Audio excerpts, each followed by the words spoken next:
Hi friends, அழகே அழகு இனி வரப்போகிற எபிசோட்ஸ்க்கான பிடிச்சமாக தான் இந்த வீடியோவில் பார்க்க போகிறோம். வாங்க ஃப்ரெண்ட்ஸ் பார்க்கலாம்.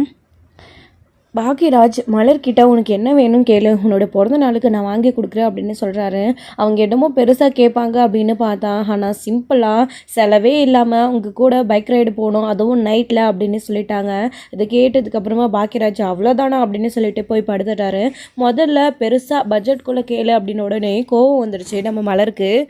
தங்கம் வாங்கி கொடுங்க, இல்லை ட்ரெஸ் எடுத்து கொடுங்க, இந்த மாதிரி ஏதாச்சும் பெருசாக மலர் கேட்டுருவாங்கன்னு எதிர்பார்த்தாங்க. அவங்க அந்த மாதிரியெல்லாம் எதுவும் ஆசைப்பட்டது கிடையாது.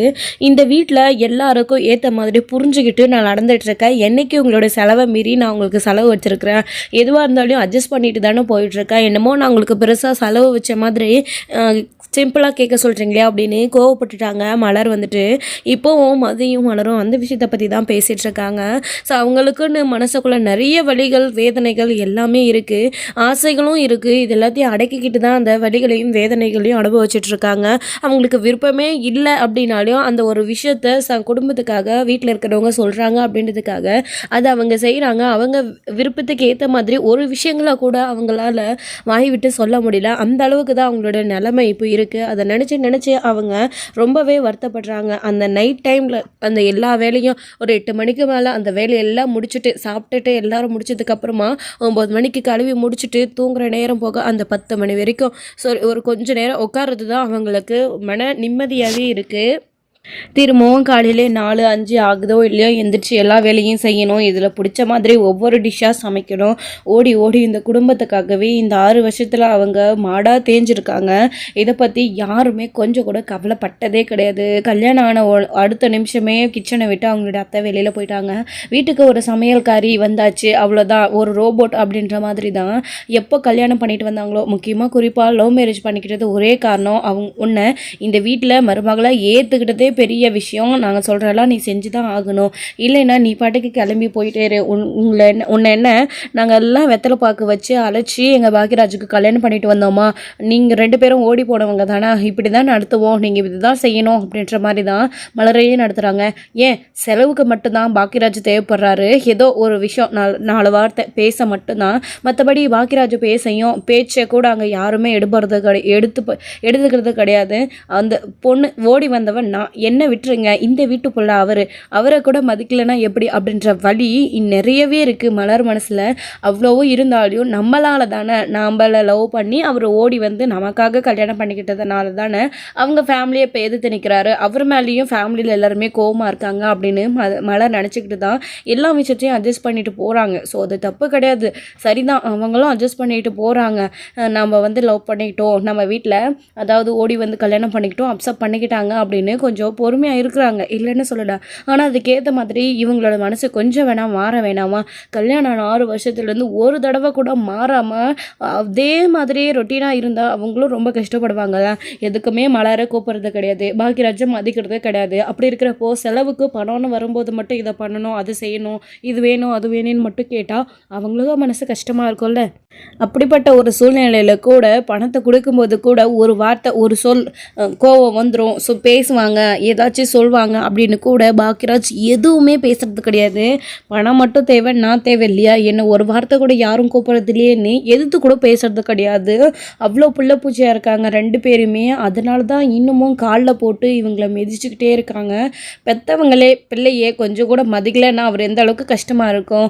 மாப்பிள்ளைன்னு தலை மேலே தூக்கி வச்சுட்டு கொண்டாடுறாரு. உங்கள் பொண்ணு கல்யாணம் பண்ணிட்டு போன இடத்துல மட்டும் உங்கள் பொண்ணு சந்தோஷமாக வாழணும், மாப்பிள்ளையை நம்ம நல்லா பார்த்துக்கணும், மாப்பிள்ளைக்கு ஒரு மரியாதை குறைவு வந்துடக்கூடாதுன்னு அவ்வளோ நல்லா பார்த்துக்கிறீங்களே, அதே மாதிரி தானே மலர் வீட்லேயும் நினைப்பாங்க. ஸோ மதி வீட்லேயும் நினைப்பாங்க. யாராச்சும் அவங்களோட பேரண்ட்ஸை பற்றி கொஞ்சமாச்சும் யோசிச்சு பார்த்தாங்களா? அதே மாதிரி தானே மாப்பிள்ளையை நாமளும் பார்த்துக்கணுன்னு வீட்டுக்கு போன இடத்துல அவங்களையும் நல்லா பார்த்துக்கிறாங்க.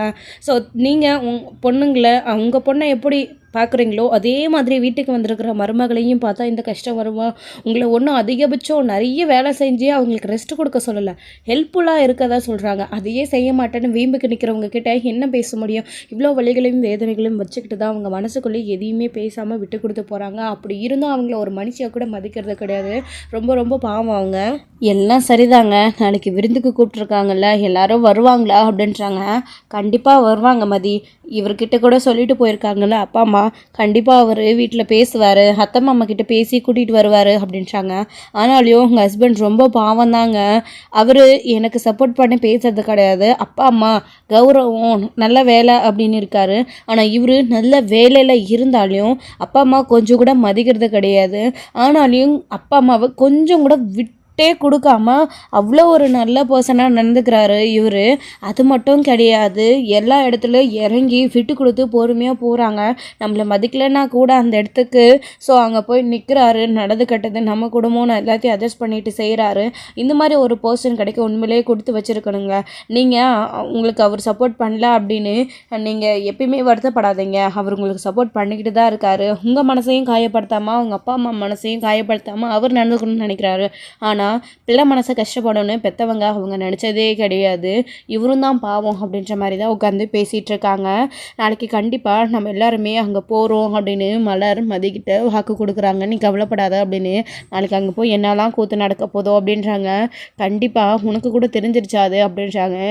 இங்கே வந்து கொஞ்ச நாள்லேயே எல்லாத்தையும் நான் புரிஞ்சுக்கிட்டேன். எந்த இடத்துல இவங்க பிரச்சனை பண்ணாமல் இருந்திருக்காங்க. நாளைக்கு வராருல அவருடைய மாமா ஆரம்பிப்பார் பாருங்க அப்படின்ற மாதிரி தான் சொல்லிகிட்ருக்காங்க.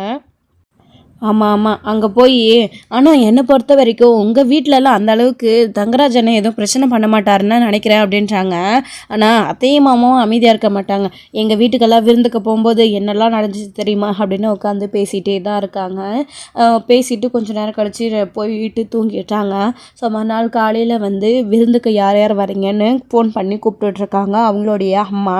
அப்போது இவங்க மதி வந்துட்டு நான் கேட்டு சொல்கிறேம்மா, ஒரு 10 நிமிஷம் வெயிட் பண்ணு அப்படின்னு சொல்லிட்டு வெளியில் வராங்க. வெளியில் வந்ததுக்கப்புறமா அம்மா கால் பண்ணியிருந்தாங்க. விருந்துக்கு யார் யார் வரும் அப்படின்னு கேட்டாங்க.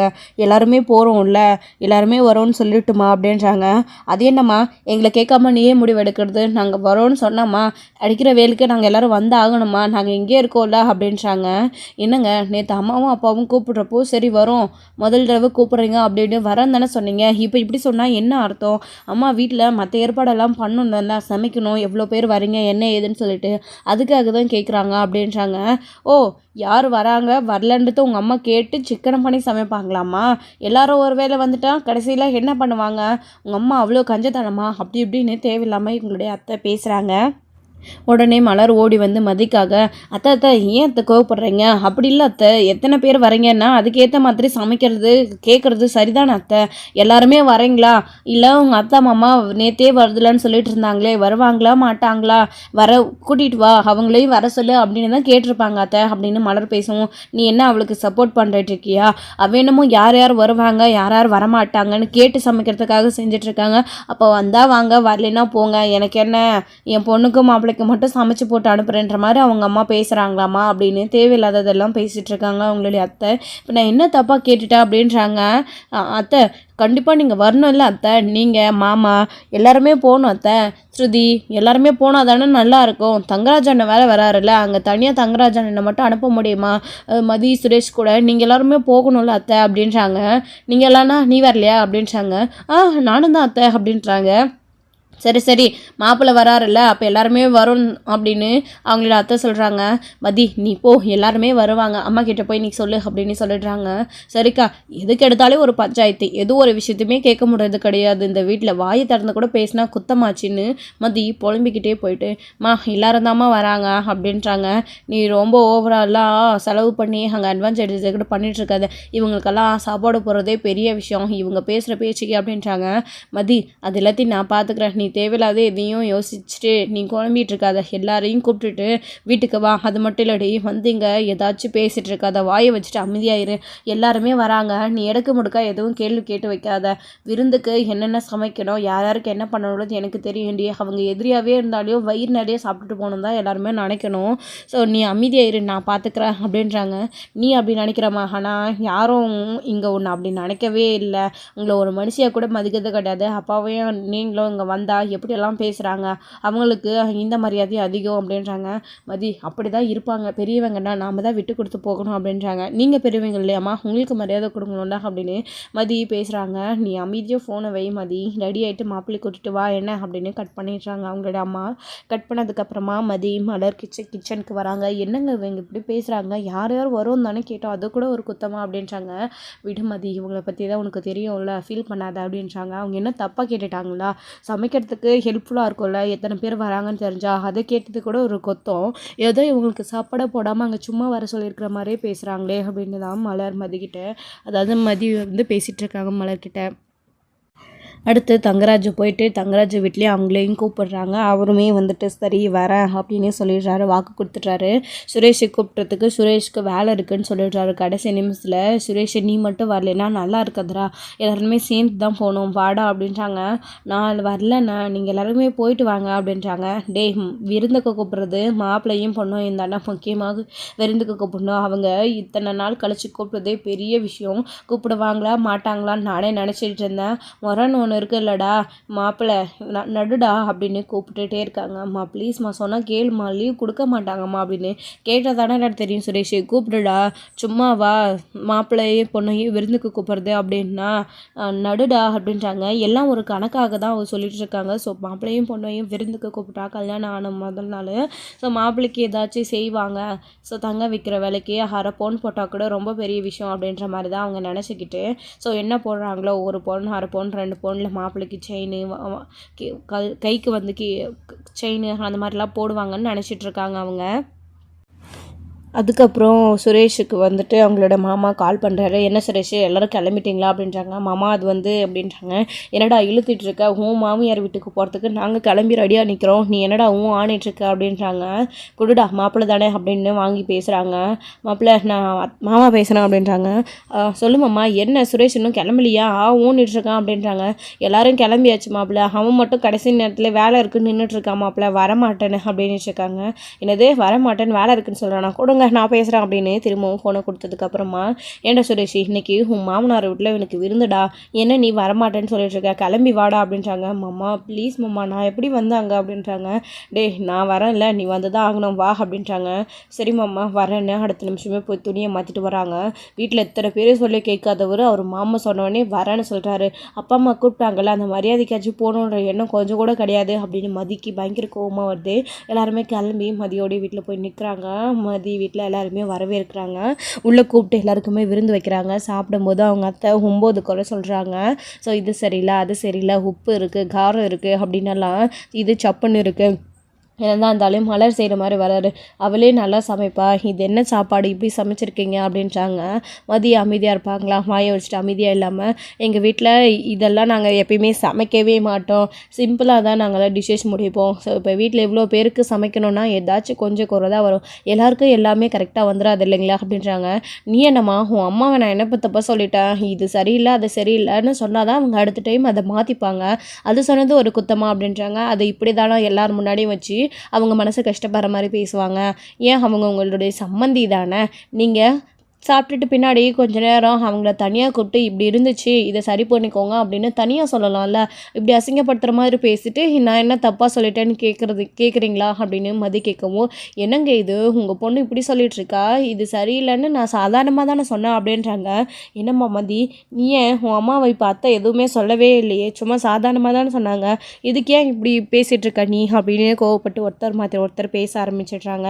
அப்போ தான் மலர் இருந்துக்கிட்டே ஏங்க மதி சொல்கிறதுல என்னங்க சரி, அவங்க கஷ்டப்பட்டு நமக்காக இவ்வளோ பார்த்து செஞ்சுருக்காங்க, ஏதாச்சும் இருந்தால் அமைதியாக சொல்கிற மாதிரி தனியாக சொல்லியிருக்கணும், இல்லை அமைதியாக அட்ஜஸ்ட் பண்ணிக்கிட்டு நல்லா இருக்குன்னு மனசார பாராட்டிட்டு சாப்பிட்டுட்டு அமைதியாக போகணும். அதை விட்டுட்டு இது சரியில்லை அது சரியில்லைன்னா கோவம் வரதானே செய்யும், அவங்க இவங்களுக்காக உடம்பு சரியில்லாதவங்க இவ்வளோ சமைச்சிருக்காங்களே இதுவே பெரிய விஷயம் அப்படின்னு மலர் பாக்கியராஜ்கிட்ட சொல்லிட்டுருக்காங்க. விடு மலர் அவங்கள பற்றி தான் தெரியும்ல அப்படின்றாங்க.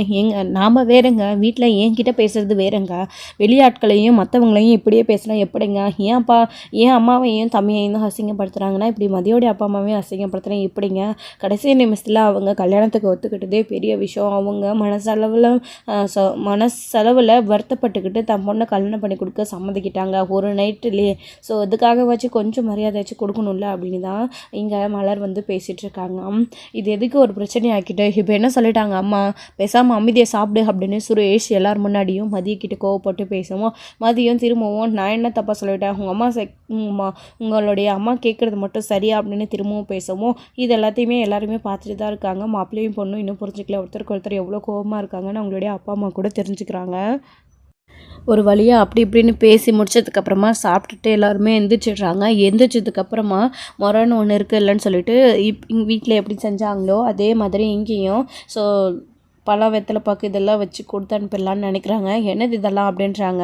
மாப்பிள்ளைக்கு இவ்வளோ தானே செய்கிறது, தங்கம் வெள்ளி இந்த மாதிரி கழுத்தில் கையில் ஏதாச்சும் போடுவாங்கன்னு நினச்சா இப்படி கொடுக்குறீங்களே, இதுதான் கூப்பிட்டு முறையாக விருந்து வைக்கிறதா அப்படின்னு கேட்டுகிட்டே இருக்காங்க. என்னடா இன்னும் ஆரம்பிக்கலேன்னு நினச்சேன், ஆரம்பிச்சிட்டாங்களே ஐயோ அப்படின்னு மலர் நினச்சிட்டு இருக்காங்க. விடுங்களேம்மா அப்படின்றாங்க. என்னடா பாக்கியராஜ், அதுக்கு மாமியாரே பரவாயில்ல போல இருக்கு, அன்னைக்கு கால் பவுனாச்சும் போட்டு அனுப்பிச்சு இவங்க அது கூட இல்லாமல் இருக்கிறாங்களே, பார்க்க எப்படி இருக்காங்க, சொந்தமாக வீடு வச்சுருக்காங்க, பொண்ணுக்காக மாப்பிள்ளைக்காக இது கூட செய்யலைன்னா எப்படி அப்படின்ட்டு இருக்காங்க. என்னங்க நீங்கள் எதுக்கு எடுத்தாலும் ஏதாச்சும் சொல்லிக்கிட்டே இருக்கீங்க, நானும் வந்ததுலேருந்து பார்த்துக்கிட்டே இருக்கேன். அதை செய்யணும் அப்படின்னா அது அவங்களுடைய விருப்பம். அவங்க கூப்பிட்டு விருந்து வச்சாங்க, மாப்பிள்ளைக்கு இதை செஞ்சுருக்கணும்னா அவங்களால முடிஞ்சிருக்கும் அப்படின்னா அவங்களே அதை செஞ்சுருப்பாங்க. அவங்களால செய்ய முடியல, முடிஞ்ச அளவுக்கு செஞ்சு அனுப்பிட்டு விருந்து வச்சு முடிஞ்சதை கொடுத்து அனுப்புகிறாங்க. நீங்கள் எல்லாத்தையும் கேட்டுட்ருக்கீங்க, கேட்டு வாங்குறீங்க அப்படின்றாங்க. மதி என்ன பேசிகிட்டு இருக்க நீ, இப்போ என்ன சொல்லிட்டாங்க அத்தையும் மாமாவும், அவங்க எதுவும் தப்பாக சொல்லலையே, செய்ய வேண்டாம் முறைன்னு ஒன்று இருக்குல்ல. சுரேஷ்க்கு சட்டப்படி பார்த்தா நானே நிறைய செஞ்சுருக்கேன், உங்களை விருந்துக்கு கூட்டிகிட்டு போய் சுரேஷ்க்கு நானே எல்லாத்தையும் பண்ணியிருக்கேன். மாப்பிள்ளை இந்த வீட்டோடைய மாப்பிள்ளை, நீ பொண்ணு, மாப்பிள்ளைக்கு செய்ய வேண்டிய மரியாதைன்னு ஒன்று இருக்குல்ல, அதை தான் அவங்க கேட்டாங்க, தப்பாக எதுவும் கேட்கலையே அப்படின்றாங்க. ஐயோ சாரி மன்னிச்சுடுங்க, நாங்கள் தான் கவனிக்கல, மறந்துட்டோம், இந்த பழக்கம் எங்களுக்கு இல்லை, அப்படி ஒரு பழக்கம் இருந்துச்சுன்னா கண்டிப்பாக செய்ய வேண்டியதை நாங்கள் மாப்பிள்ளைக்கு செஞ்சிடறோம் அப்படின்றாங்க. அம்மா என்னம்மா நீங்கள், உங்களால் இது செஞ்சதே பெரிய விஷயம், தங்க விற்கிற வழிக்கு உங்களால் எடுத்து போட முடியுமா, அவங்க தான் கேட்குறாங்கன்னா நீயும் அப்படின்றாங்க. ஏம்மா உன் வீட்டில் இருக்கிறவங்களே போகிறேன்னு சொல்கிறாங்க, உனக்கு என்னம்மா பிரச்சனை அப்படின்னு ஒருத்தருக்கு ஒருத்தர் பேசி பயங்கரமான பிரச்சனை வாக்குவாதம் நடந்துகிட்டே தான் இருக்குது. நீங்கள் பேசுகிறது கொஞ்சம் கூட சரியே இல்லை, இப்படி கேட்டு அவங்கள போடுறன்ற நிலைமைக்கு தள்ளுறதெல்லாம் ரொம்ப பெரிய தப்பு அப்படின்னு மதி பேசுவோம். ஏய் என்ன நினச்சிட்ருக்க நீ, நானும் வந்ததுலேருந்து பார்த்துக்கிட்டு இருக்கேன், ஓவராக பேசிகிட்ருக்க, என்ன உன் வீட்டில் இருக்கன்னு ஆடுறியா அப்படின்னு சுரேஷ் கோவப்பட்டு கை வாங்குறாரு அடிக்கிறதுக்காக. வீட்டில் பிரச்சனையே நடக்குது. பாக்கியராஜ் எல்லாருமே கோவப்பட்டு சுரேஷை திட்டிகிட்டு இருக்காங்க. இதோட இந்த எபிசோட் வந்து முடிச்சிருக்காங்க. அடுத்தடுத்த எபிசோடில் என்ன நடக்க போகுது அப்படின்றதெல்லாம் வெயிட் பண்ண எக்ஸ்ட்ரோட பார்க்கல. தேங்க்யூ. இந்த உங்களுக்கு பிடிச்சிருந்தா லைக் பண்ணுங்கள், ஷேர் பண்ணுங்கள், கமெண்ட் பண்ணுங்கள்.